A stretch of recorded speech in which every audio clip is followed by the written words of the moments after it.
Adam's weakness. After Enoch had concluded his speech, he respectfully bowed to all the patriarchs, and then thanked me in his heart for the immense grace which had once more enabled him to proclaim to the Father so much of the purely good and true out of me. And Adam rose to his feet and said, Amen, and then continued to speak, saying, My much loved Enoch, this time I see very clearly that the words you have spoken have not originated within you, but that the Lord, our Almighty Creator and Most Holy Father, has put them faithfully into your heart. For truly, dear children, where is the man who could bring forth all that and reveal the meaning of this group of stones so comprehensively in all its wondrousness as you have done through the supreme God's might and mercy? It is the very first time that I have comprehended you so fully and, as it were, right to the root of the matter.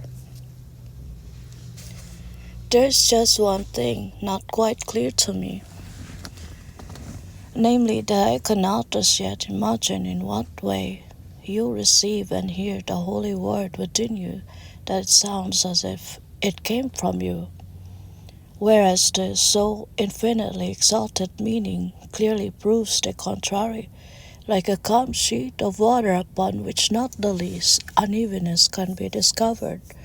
Oh dear Enoch, not now, but on a more suitable occasion, when it pleases the Lord, do explain and reveal this to all of us so that we may obtain an inner criterion which should enable us to judge how and when each of us might perceive the holy word within him, either for himself or for all.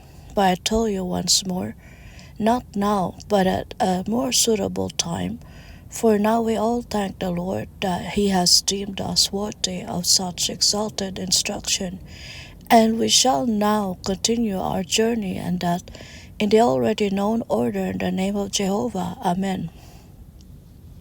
And they all complied with Adam's bidding in the innermost depth of their hearts. After having offered their thanks to me, they rose and were ready to move on.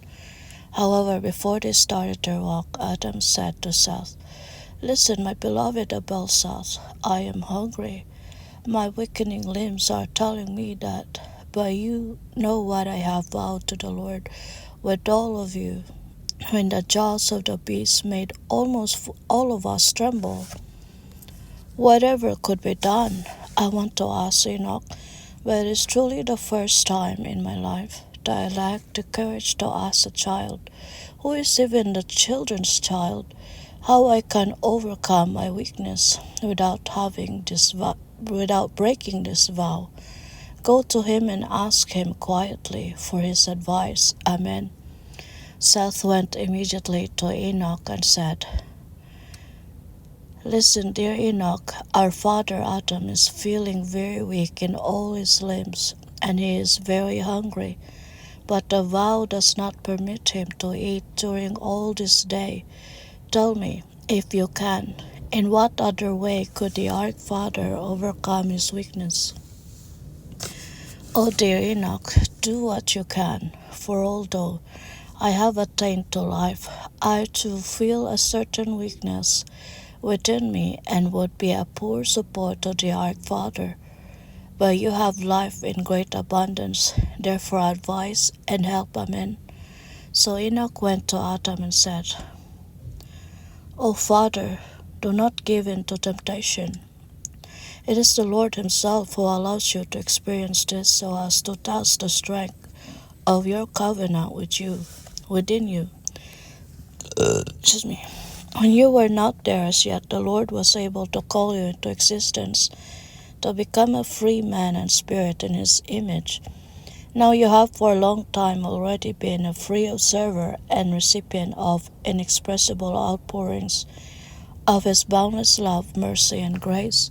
How can you now be seized by faint-heartedness and succumb to the feeble dust of the flesh when its death reminds you that it is not the flesh, this more and more aging cover of the inner life, but the spirit of love, which is the actual innermost life that is distant for the life in God. Let the flesh waken, and if it wakens to the very core of life, the latter will all the more easily and quickly flow abundantly into the soul, and through it also effectively nourish every fiber of the flesh for the future everlasting life. For the Spirit will then absorb the life of the flesh, and death will have nothing left to destroy but itself, which is the empty flesh as such. O Father, rely on the strength of Jehovah in your weakness, and you will enjoy the power of life in your restored strength, and say, O Lord, your best and most holy Father, I did not exist, and you brought me into existence, and there I was in all the brave abundance of strength of the joyful, happy life out of you. It pleased you to test me with many a weakness. Through your grace I recognized the new trial, and in my weakness made you an offering of childlike love. You have once more looked upon my weariness, and I now, greatly rejoicing, am living a new, amazingly wonderful life in you. O Jehovah, all glory, praise, and thanks be to you forever. O dear Father Adam, worthy of all respect, believe me, the weak Enoch, that not an hour will have passed, and your limbs will be stronger than those of the strong tiger. But you must keep the covenant, for the Lord always scorns the faithless fickleness of the heart. For the time being, let me guide and support you, and you will soon fully recognize the Lord's wondrous guidance. Amen.